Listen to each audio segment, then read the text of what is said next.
Kapag mas matanda sa'yo yung partner mo, huwag mong ikakahiya sa iba. Kaya nga laging sinasabi, age doesn't matter. Kasi wala naman sa edad yan. Hindi naman kailangan magkaedad kayo para maging bagay kayo sa isa't isa. Ang mahalaga, magkasundo kayong dalawa. Bakit ang mga magulang mo? Magkaedad ba? 'Di ba? Hindi. Lagi ngang iniisip ng karamihan, advantage kapag mas may edad sa iyo yung partner mo, lalo na kapag tinuturuan ka ng tama. Hindi kanya ililihis ng landas para mapunta sa mali. At syempre, mas maalaga sila kumpara sa iba.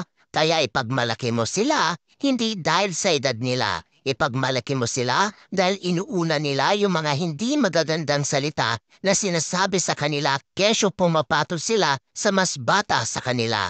Kaya tandaan mo, age doesn't matter kapag mahal mo ang isang tao. Hindi na mahalaga ang sasabihin ng iba. Ang mahalaga ay tunay niyong mahal ang isa't isa.